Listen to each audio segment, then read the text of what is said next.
जीत गए भाई, जीत गए, झाड़ू वाले जीत गए। जय श्री राम, जय श्री राम। जनता ने देखा काम, जय श्री राम, जय श्री राम। ये जश्न है आम आदमी पार्टी का। राजधानी दिल्ली के 5 वार्डों पर हुए एमसीडी उपचुनाव के नतीजे सामने आ चुके हैं। आम आदमी पार्टी ने 5 में से 4 सीट पर जीत दर्ज की है। देखिए, 5 सीटें पे बाई इलेक्शन थी, जिसमें 4 सीटें पे आम आदमी पार्टी बहुत आगे है और उन 5-4 सीटों को आम आदमी पार्टी जीत रही है। और ये जो रिजल्ट है, ये बहुत महत्वपूर्ण रिजल्ट है, क्योंकि इसको एक तरीके से बाई इलेक्शन को सेमीफाइनल कहा जाता था अगले साल होने वाले एमसीडी चुनाव को लेकर। और पिछले 15 सालों से जिस तरह से भारतीय जनता पार्टी ने एमसीडी को लूटा है, आज दिल्ली में आप कहीं भी चले जाएं, हर तरफ कूड़ा कूड़ा नजर आता है। इतना लूट लिया है कि कर्मचारियों को तनख्वाह देने की स्थिति में नहीं है। डेली एक तरीके से लड़ाई का माहौल रहता है।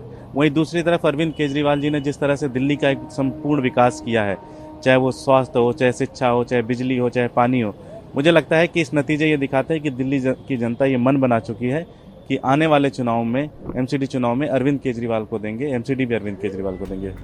शानदार प्रदर्शन के बाद आप कार्यकर्ताओं ने जश्न मनाना शुरू कर दिया। कार्यकर्ता नारे लगा रहे हैं कि हो गया काम, जय श्री राम। एमसीडी उपचुनाव में 5 में से 4 सीटें जीतने पर सीएम अरविंद केजरीवाल ने बधाई देते हुए बीजेपी पर निशाना साधा है। दिल्ली सरकार जो काम कर रही है, उस काम पे अपना भरोसा जताया है और हम अच्छा काम कर रहे हैं, इस पे अपनी दिल्ली की जनता ने मोहर लगाई है। तो आज 5 में से 4 सीट देके दिल्ली की जनता ने बता दिया कि जैसे काम कर रहे हो ऐसे काम करते रहो। और जो 0 सीट भारतीय जनता पार्टी की आई है, वो ये दिखाती है कि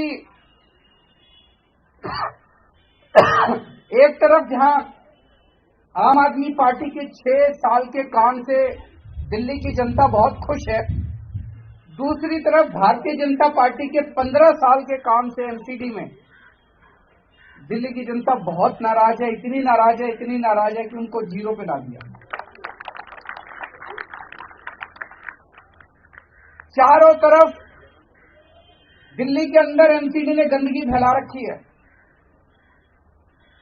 एमसीडी के अंदर, एमसीडी सब लोग कहते हैं एमसीडी का फुल फॉर्म है मोस्ट करप्ट डिपार्टमेंट। इतना भ्रष्टाचार है, इतना भ्रष्टाचार है एमसीडी में।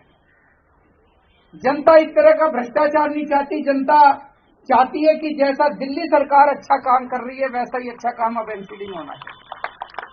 तो मैं समझता हूं कि आज जो नतीजे आए हैं, शायद यही ये एक आगाज है कि अगले साल जो एमसीडी का चुनाव होगा, उसमें किस तरह के नतीजे आने वाले हैं। दूसरी ओर डिप्टी सीएम मनीष सिसोदिया भी सीएम केजरीवाल के सुर से सुर मिलाते दिखे हैं। उन्होंने बीजेपी पर निशाना साधते हुए कहा कि दिल्ली ने 2022 में बीजेपी को एमसीडी से बाहर करने का फैसला कर लिया है। 15 साल के बीजेपी के शासन से अब दिल्ली की जनता बहुत तंग आ चुकी है और अब चाहती है कि पूरी तरह से झाड़ू लगा के बीजेपी को साफ कर दिया जाए नगर निगम से। और ये चुनाव इस बात का संकेत है कि जनता क्या चाहती है। आने वाले चुनाव में जब नगर निगम का चुनाव होगा अगले साल, वहां भी यही स्थिति होगी। भारतीय जनता पार्टी का पूरी तरह से सुपड़ा साफ होगा और आम आदमी पार्टी की राजनीति, अरविंद केजरीवाल जी की जो काम करने वाली राजनीति है, उसकी जीत होगी। और मैं इस जीत के लिए, जो आज प्रचंड जीत हुई है, 5 में से 4 सीटें मिलना बहुत बड़ी जीत है। मैं सभी कार्यकर्ताओं को बहुत बहुत बधाई देता हूं और दिल्ली के सभी वोटर्स को बहुत बहुत धन्यवाद देता हूं कि उन्होंने अरविंद केजरीवाल जी की राजनीति पर इतना भरोसा जताया। एक तरफ आम आदमी पार्टी का जश्न चल रहा है, तो दूसरी ओर एक सीट कांग्रेस के खाते में भी गई है और कांग्रेस भी इस जीत का जश्न मना रही है। बता दें कि शालीमार बाग नॉर्थ, कल्याणपुरी, त्रिलोकपुरी और रोहिणी सी वार्ड में आम आदमी पार्टी के प्रत्याशियों की जीत हुई है, जबकि चौहान बांगर क्षेत्र से कांग्रेस ने बाजी मारी है। दूसरी ओर एमसीडी के उपचुनाव के नतीजे बीजेपी के लिए परेशान करने वाले हैं, क्योंकि इस बार बीजेपी का खाता तक नहीं खुला। बता दें कि राजधानी दिल्ली में अगले साल एमसीडी चुनाव होने हैं। ऐसे में 5 वार्डों में हुए उपचुनावों के रिजल्ट को अगले साल होने वाले एमसीडी चुनाव के सेमीफाइनल के तौर पर देखा जा रहा है।